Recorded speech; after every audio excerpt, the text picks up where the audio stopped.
Hello everyone, কেমন আছো? আশা করি ভালো আছো আর আমিও বেশ ভালো আছি।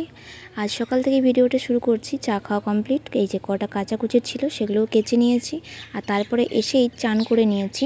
আসলে আজকে একটু তাড়া ছিল, তার জন্য চানটাও করে ফেললাম। তো এই যে দেখো সাবানটা ওই জায়গায় রেখে দিলাম আর ঘরে নিয়ে গেলাম না। তারপরে বাড়িতে এসে আর গ্রীষ্মকাল তো এখন তো তেল সেরকম মাখি না, তবে এই বডি অয়েল তেলটা একটু হলেও আমি হাত আর পায়ে নেবই। আর মুখে কে কে তেল মাখো সেটা কিন্তু অবশ্যই জানাবে। আমি কিন্তু তেলই মাখি। আমি মুখে কোনো ক্রিম বলো, কোনো মেকআপ বলো, কোনো কিছু আমি ইউজ করি না। আসলে আমার ওগুলো ভালোই লাগে না। আর তোমাদের দাদাভাই একটা ফেস ওয়াশ এনে দিয়েছে, তবে সেটাও আমি কিন্তু ইউজ করি না। নিম ফেস ওয়াশ আমার ভালো লাগে না। তবে যখন অনুষ্ঠান বাড়ি যাই তখন হয়তো এক আধবার নিই, ঠিক আছে, কিন্তু আমি রেগুলার কোনো কিছু ইউজ করি না। তারপরে এই যে হাঁড়িতে জল ভরে নিয়েছি আর ঘুটের বস্তাটা এই ঘরেই রেখেছিলাম। আসলে আগের দিন প্রচণ্ড মেঘ করেছিল, হালকা হালকা বৃষ্টিও পড়ছিল, সেই কারণে তো ওটাও বার করে নিলাম। মা এখানে কাঠ এনে দিয়েছে, তো এরপরে আমি ভাতটা চাপাবো। এই গরমের মধ্যে বন্ধুরা ভিডিও দিতে সত্যিই পারছি না। আসলে এই ছেলেকে নিয়ে অনেকটাই পরিশ্রম করে তারপরেও মনে হয় না যে ভিডিও এডিট করে আবার ভয়েস ওভার দিয়ে আবার ভিডিও বানায়। তো তার কারণেই আর কি সেরকম কোনো ভিডিও প্রত্যেক দিন দিতে পারছি না। ডেলি ব্লগ হলেও কিন্তু ডেলি ব্লগটা আমি শেয়ার করতে পারছি না, তার জন্য ক্ষমা চেয়ে নিচ্ছি। আর এদিকে দেখো উনানটা ধরিয়ে নিচ্ছি, অনেক কিছু কারিকুরি করে তারপর তো ধরাই। তো এইদিকে কাকা এসছে, কাকা বলছে তুই কিসের ভিডিও বানাস? আমি ইউটিউবে। বলছে ফেসবুকে করিস না? আমি বলছি না, ফেসবুকে আমি করি না, তবে শুরু করছি। তো সেটাই আর কি বলছিল। তো আমি ওইদিকে গল্প করছিলাম একদিকে, আর এদিকে মানা ভিডিওটা করছিল আর কি। তো এদিকে মা আদিকে নিয়ে গেছে, ওই খামারে বসে আছে। আসলে মিস্ত্রি এসছে, তো কাজ হচ্ছে বাড়ির। তো তোমাদের সাথে শেয়ার করা হয়নি বাড়ির কাজকর্ম কতদূর কি হলো, তবে সেটাও একদিন শেয়ার করব যে বাড়িটা আমাদের কতদূর কমপ্লিট হয়েছে।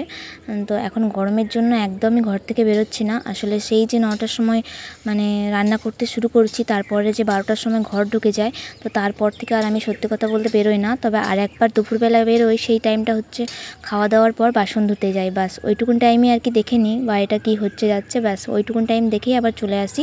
আর তারপরে আবার বিকেলবেলায় বেরোই। আসলে যা পরিমাণে গরম পড়েছে বন্ধুরা, আর এই গরমের মধ্যে বাইরে রান্না করতে জীবন বেরিয়ে যাচ্ছে, কিন্তু কিছু করার নেই। যতদিন বাড়ি না হবে এইভাবেই আমাদেরকে কষ্ট করে করতে হবে। তবে এই কষ্টটা এই আজ করছি বলে নয়, আজকে বছর এসেছি 3 বছর এই কষ্টটা করেই যাচ্ছি। তবে কি বলবো, বাড়ি হওয়ার পর আশা করছি যে একটু শান্তি পাবো। কারণ মাথার উপর ছাদের উপর ছাদ থাকলে তার নিচে রান্না করতে আশা করি বেশি কষ্ট হয় না, তবে সেই চেষ্টাই করব। তো এদিকে দেখো আমার উনুনটা কোনো মতে জ্বলছে না আজকে, আসলে কালকে ভিজে ভিজে উনুনটা ছিল, তার জন্যই আর কি, সেই জন্য জ্বলছে না, বারবার ধরে জ্বালাচ্ছি। তো এইভাবে আর কি উনুনটা জ্বালিয়ে নিই। চলো বন্ধুরা, তোমাদের সাথে একটা কথা শেয়ার করি, যেটা হচ্ছে যে বাড়ি না করলে হয়তো জানতেই পারতাম না যে নিজের লোকও পর হয়ে যায়। বাড়িটা করলাম বলে তাই জানতে পারলাম। তবে যারা ভবিষ্যতে কোনো দিন বিপদে পড়বে, তখনই কিন্তু আপন মানুষকে সেটা চিনতে পারবে। কারণ আমরা খুব ভালো করেই চিনতে পেরেছি, তো সেই কারণে এই কথাটা বললাম। তো বাড়িটা করতে যে কত অশান্তি ভোগ করতে হচ্ছে বন্ধুরা কি বলবো, তার কারণে বাড়িটা একটু লেট হতে। তো যতদূর লেট হচ্ছে হোক, তো কষ্ট করে তো বানাচ্ছি, আশা করি একদিন ঠিকই পারবো বানাতে। তোমাদের ভালোবাসা আর ভগবানের আশীর্বাদ থাকলে সবই করতে পারবো, সেইটুকুন আশা আছে আমার। তবে অবশেষে এই যে উনুনটা জ্বলে গেছে, আর তারপরে দেখো আর কাঠের উনুন জ্বলে গেছে, তো বুঝতেই পারছো পুরো একদম দাউ দাউ করে জ্বলছে। ভাত জল গরম হয়ে গেছে। তো এরপরে চালটা আর কি দিয়ে দেবো ধুয়ে। চালটা আর কি ঘরের ভেতরেই আছে খাটের নিচে। তো এই যে এখানে, তো এগুলোই নিয়ে যাই, দিয়ে এবার একটু ভালো করে ধুয়ে নিই। মিলের চাল তো বেশি ধুই না, ওই 2বার ধুই তাহলেই হয়ে যায়। তো এগুলো দিয়ে হাঁড়ির মধ্যে দিয়ে দেবো। চলো। তো বন্ধুরা, সংসারের মধ্যে থাকতে হলে অনেক অশান্তি ভোগ করতে হয়। তবে এই যে অশান্তিটা গেল আমাদের, আমাদের বাড়ি ভাঙাটাই হয়তো আমাদের ভুল হয়ে গেছে। মাটির বাড়ি যেটা ছিল ওইটাতে অনেক শান্তি ছিল। তবে জানি না এই বাড়িটা হতে আমাদের এত শত্রু কী করে হয়ে গেল, জানি না, এত হিংসা এত শত্রুতা কী করে হয়ে গেল। তবে যে যতই হিংসা করছে করুক, তবে ওদের হিংসাতে আমার জয় একদিন না একদিন ঠিকই হবে, সেই আশা করে আমি বসে আছি। তবে যে যার মতন, যার যেমন মানসিকতা সে সেরকমটাই ভাবে। বাট আমার ওইটা নিয়ে এত মাথা ঘামানোর দরকার নেই। চলো, এদিকে আদি চলে এসছে। এই যে আদি আসার পর দেখছি প্রচণ্ড পরিমাণে ঘেমে গেছে, তো সেই কারণে ওকে একটু ঘামটা মুছে দিচ্ছিলাম। আর আমি বলছিলাম বাবা তুমি কোথায় গেছিলে, তো সেই পরিমাণে ও আর কি দেখাচ্ছিল। তো আমি ওকে একটু বেশ ভালোই বাসছিলাম। তারপরে ওর কাছে একটা হাম খুঁজছিলাম অনেকক্ষণ ধরে, আর মানে কী বলবো আদর করে করে খুঁজছিলাম। তো অবশেষে আমার সোনা একটি হাম দিল, সেটা তোমরা দেখতেই পাচ্ছ। তো তারপর ওকে আর কি জিজ্ঞেস করছিলাম অনেক কিছু, তো তোমাদেরকে সেই ভিডিওটাও দিচ্ছি, শেয়ার করছি, তোমরা শুধু দেখতে থাকো ভিডিওটা। তো তারপর আমাদের আর কি তরকারি সব কিছু কাটা হয়ে গেছিলো। তারপরে একটু ভাতটা চাপিয়ে বসেছিলাম আদিকে নিয়ে, আর মা স্কুলের খাবারটা আনতে গেছিলো, তো সেই কারণে ওকে নিয়ে চুপচাপ বসেছিলাম। আর গরমে ও দেখো নাজেহাল অবস্থা হয়ে গেছে, চুপচাপ বসে আছে, কি করবে। আর তারপরে ও ঘুমিয়ে গেছিলো, ঘুম থেকে উঠেই এই যে দেখো, ঘুম থেকে উঠেই এই যে মা আবার হাট গেছিলো, হাট থেকে এই যে নিয়ে এসছে আঙ্গুর ফল।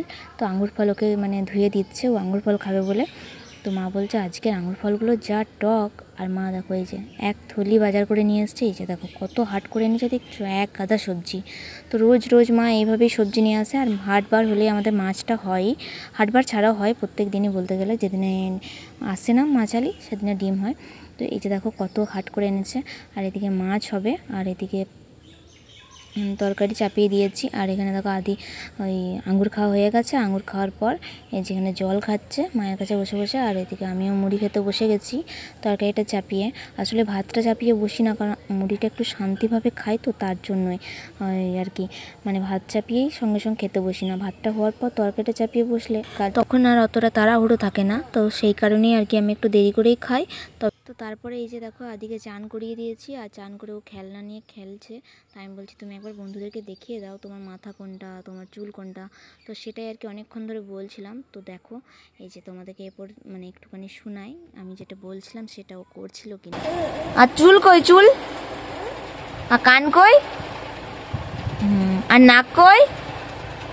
নাক নাক, হ্যাঁ। আর দাঁত কই? দাঁত? তোমার দাঁত কই? দাঁত, দাঁতটা দেখাও।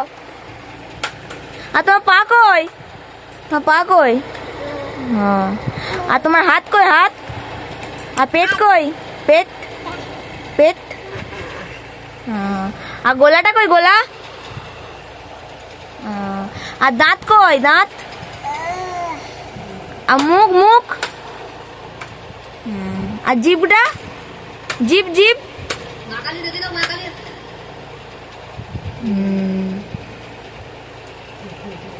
আর তোমার নাম কি? তুমি তোমার নাম জানো? তো দেখতেই পেলে তোমরা, ওকে এইভাবে আমি শেখাই।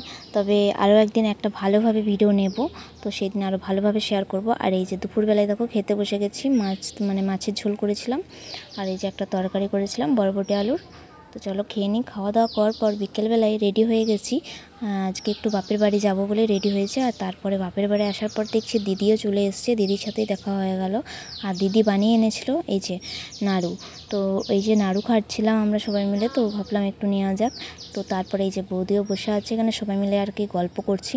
তো দিদি এখানে বসে আছে, দিদিকে বলছি দিদি তোকে তো আমি ভিডিও নিচ্ছি, তোকে সবাই দেখতে পাবে। তো সেই কারণে ও বলছিল না না আমাকে নিস না। তবে এই যে দিদির দোকান আছে, তো দিদি দোকানে নাড়ুগুলো বানায়, তো সেই জন্য এনেছিল আমাদের জন্য। আর আমি বাপের বাড়ি এসেছিলাম একটাই কারণ, এই যে আদির জন্য চিড়ে আনতে বলেছিলাম তোমাদের দাদাভাইকে, ও মোটা চিড়েটা এনেছিল, তো ওই কারণে ও গিলতে পারছিল না, কষ্ট হচ্ছিল, গোলার মধ্যে বেঁধে যাচ্ছিলো। তো সেই ভাবলাম যে আমাদের বাড়িতে তো আর মিক্সি নেই, বাবার কাছে আছে, তো তাই ভাবলাম বাবার কাছে একটু পিষে নিয়ে আসি। আসলে এতগুলো চিড়ে তো ফেলে দেওয়া যাবে না, তো সেই জন্য আর কি বাবাকে বললাম তুমি একটু পিষে দাও, আমি সব কিছু ভেজে নিয়ে গেছিলাম। তো এই যে বাবা পিষে দিল, তো সেগুলো নিয়ে আমি চলে যাবো। আর দিদি বলছে তুই ঘর চলে যাচ্ছিস, তুই তো ঘর যেতেই এসেছিস, একটু থাকবিও না কিছু না। তো সেই কারণে আমি ভাবলাম যে তাহলে থাকা যাক। তবে আমি একবার বাড়ি গেছিলাম, আদিকে নিয়ে এলাম। আর মা দেখো সন্ধ্যাবেলায় একটা কুঁড়ো জালি দিয়েছিল, তো সেখানে কতগুলি চিংড়ি মাছ পড়েছিল। আর অবশেষে ভাই এসে বলছে এই লটারিগুলো মিলাও তো। আসলে বিপদে তখন চলে এসেছিলো, তো বিপদ বলছে ঠিক আছে আমি মিলাচ্ছি, তুই যা। তো এগুলো 1000 টাকার টিকিট ছিল, তো একটাও কিন্তু লাক খারাপ ওর, সত্যি করে একটাও পড়েনি, সব কিছু মিলিয়েছিল। আর আমাদের দেখো কোথায় রান্না হচ্ছে, আজকে সবাই মিলে একসাথে খাওয়া দাওয়া হবে। এই যে এখানে হচ্ছে মাংস, আর ভাতটা হয়ে গেছে। এই যে কত অন্ধকার দেখতেই পাচ্ছ, তবে আমরা ওখানে সবাই মিলে বসে আছি, বাইরে অনেকটাই হাওয়া দিচ্ছে, বাইরে অতটা গরম লাগেনি। এখানে আমরা সবাই বসে আছি, আর আদিকে নিয়ে মা হয়তো গেছে একটু বেড়াতে। আর তারপরে খাওয়া দাওয়া করার পর আমরা বাড়িতে এসেছি। তোমাদের দাদাভাই ওখানে বিছানা করছে আর আদি মায়ের কাছে আছে। তো তখন বাজে দেখলেই তো যে 11:45 মতো বাজছে। তো ভিডিওটা এতটাই, কেমন লাগলো অবশ্যই কিন্তু কমেন্ট করে জানাবেন আর ছোট্ট করে লাইক করে একটা সাবস্ক্রাইব করে দেবেন। বাই।